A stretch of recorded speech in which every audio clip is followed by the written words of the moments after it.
মানুষ মারা যাওয়ার পরও কি সে তার পরিবারকে দেখতে পায়?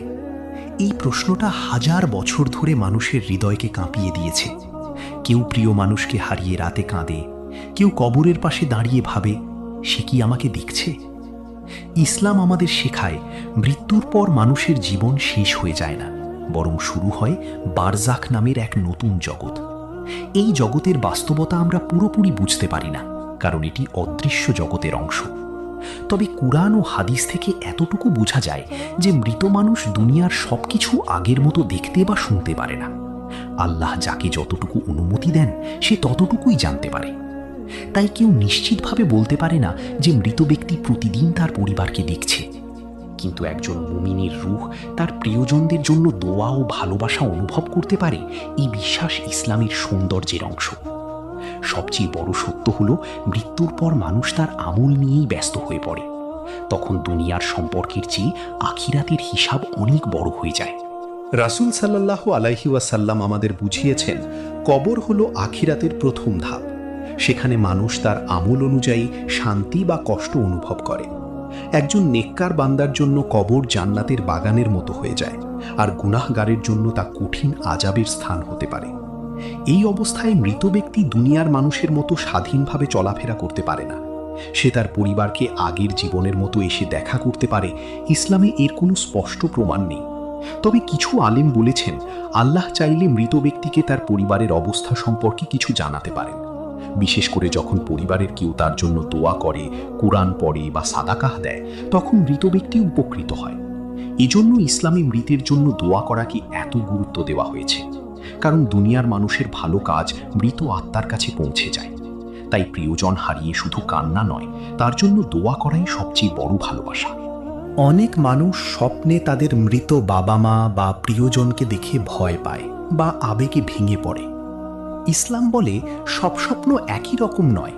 কিছু স্বপ্ন সত্য হতে পারে, কিছু শয়তানের কুমন্ত্রণা, আবার কিছু মানুষের নিজের চিন্তা থেকে আসে। তাই স্বপ্ন দেখে নিশ্চিতভাবে বলা যায় না যে মৃত ব্যক্তি সত্যিই দেখা করতে এসেছে। তবে যদি স্বপ্নে মৃত ব্যক্তিকে ভালো অবস্থায় দেখা যায়, তাহলে তা আশার বিষয় হতে পারে। আর যদি তাকে কষ্টে দেখা যায়, তাহলে তার জন্য বেশি বেশি দোয়া করা উচিত। ইসলাম কখনো মৃত মানুষকে ডেকে সাহায্য চাইতে শেখায় না, বরং আল্লাহর কাছেই সব সাহায্য চাইতে বলা হয়েছে। কারণ মৃত মানুষ নিজেরই আখিরাতের অবস্থার অপেক্ষায় থাকে। এই বিষয়গুলো বুঝলে মানুষ কুসংস্কার থেকে বাঁচতে পারে। ইসলাম সব সময় সত্য ও তাওহীদের পথে চলতে শেখায়। কুরআনে আল্লাহ বলেন, প্রত্যেক প্রাণীকেই মৃত্যুর স্বাদ গ্রহণ করতে হবে। এই একটি আয়াত মানুষকে মনে করিয়ে দেয় যে দুনিয়া চিরস্থায়ী নয়। আমরা যাদের খুব ভালোবাসি, একদিন সবাইকে আলাদা হয়ে যেতে হবে। কিন্তু একজন মুমিনের জন্য বিচ্ছেদ মানেই শেষ নয়। যদি ঈমান নিয়ে মৃত্যু হয়, তাহলে জান্নাতে আবার মিলিত হওয়ার সুসংবাদ রয়েছে। ভাবুন তো, দুনিয়ার অল্প কিছু বছরের বিচ্ছেদের পর যদি চিরকালের জান্নাতে আবার প্রিয়জনের সঙ্গে দেখা হয়, এর চেয়ে সুন্দর আশা আর কি হতে পারে? এজন্য ইসলামে শুধু পরিবারকে ভালোবাসলেই হয় না, তাদের ঈমান ও আমলের চিন্তাও করতে হয়। কারণ জান্নাতের সম্পর্কই হবে আসল চিরস্থায়ী সম্পর্ক। তাই একজন মা বাবার সবচেয়ে বড় উপহার হওয়া উচিত সন্তানকে দ্বীনের পথে রাখা। আর সন্তানের সবচেয়ে বড় ভালোবাসা হলো মা বাবার জন্য মৃত্যুর পরও দোয়া করা। মৃত মানুষ কি আমাদের কান্না অনুভব করে? এই প্রশ্নও অনেকের মনে আসে। হাদিসে এসেছে, মৃত ব্যক্তির জন্য অতিরিক্ত আহাজারি করা ঠিক নয়, কারণ এতে তার কষ্ট হতে পারে। ইসলাম ধৈর্য শেখায়, ভেঙে পড়া নয়। প্রিয়জন চলে গেলে কাঁদা স্বাভাবিক। এমনকি রাসূল সাল্লাল্লাহু আলাইহি ওয়াসাল্লাম নিজেও প্রিয়জন হারিয়ে কেঁদেছেন, কিন্তু তিনি কখনো আল্লাহর সিদ্ধান্তের বিরুদ্ধে অভিযোগ করেননি।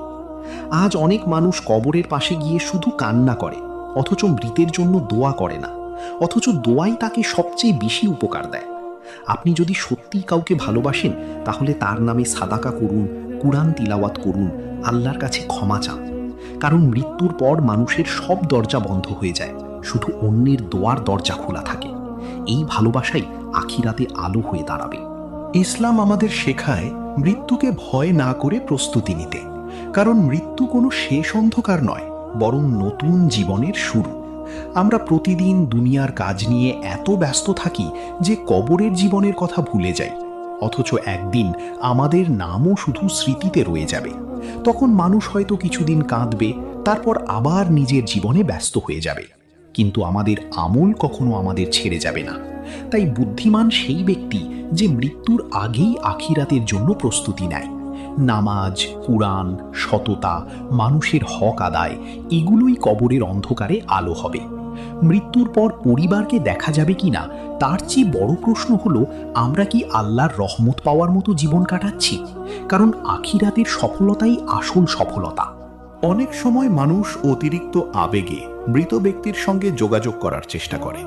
কেউ তাবিজ, কেউ জাদু, কেউ ভণ্ড পীরের কাছে যায়। ইসলাম এসব কঠোরভাবে নিষেধ করেছে, কারণ অদৃশ্য জগতের জ্ঞান একমাত্র আল্লাহর কাছেই আছে। মৃত মানুষকে নিয়ে ভয়ের গল্প বা বানানো কাহিনী মানুষের ঈমান দুর্বল করে দেয়। একজন মুসলিমের উচিত আল্লাহর ওপর ভরসা রাখা এবং কুরআন সুন্নাহর শিক্ষা অনুসরণ করা। মনে রাখবেন, যিনি মারা গেছেন তিনি এখন দুনিয়ার পরীক্ষা শেষ করে আখিরাতের অপেক্ষায় আছেন, আর আমরা এখনো পরীক্ষার হলে বসে আছি। তাই অন্যের মৃত্যু দেখে নিজের জীবনকে বদলানোই সবচেয়ে বড় শিক্ষা। আজ যাকে কবর দিলাম, কাল হয়তো আমাকেও কেউ কবর দেবে। এই সত্য মানুষকে নম্র করে দেয় এবং আল্লাহর দিকে ফিরিয়ে আনে। সবশেষে মনে রাখুন, প্রিয় মানুষ হারানোর কষ্ট পৃথিবীর সবচেয়ে গভীর কষ্টগুলোর একটি। কিন্তু একজন মুমিন কখনো আশা হারায় না, কারণ সে জানে আল্লাহর রহমত মৃত্যুর পরও বন্ধ হয় না। আপনি যদি আপনার মৃত বাবা মা, ভাই, বোন বা প্রিয়জনকে সত্যিই ভালোবাসেন, তাহলে তাদের জন্য দোয়া করুন, হে আল্লাহ, তাদের কবরকে জান্নাতের বাগান বানিয়ে দিন। এই দোয়া হয়তো তাদের কবরের অন্ধকারে আলো হয়ে পৌঁছে যাবে। মানুষ মারা যাওয়ার পর পরিবারকে কতটুকু দেখতে পায় তার পূর্ণ জ্ঞান শুধু আল্লাহর কাছেই আছে। কিন্তু এটুকু নিশ্চিত, দুনিয়ার সম্পর্ক একদিন শেষ হলেও ঈমানের সম্পর্ক কখনো হারিয়ে যায় না। তাই আজ থেকেই এমন জীবন গড়ুন যাতে মৃত্যুর পর আফসোস নয়, শান্তি অপেক্ষা করে। কারণ একদিন আমরাও সেই অদৃশ্য জগতের যাত্রী হয়ে যাব।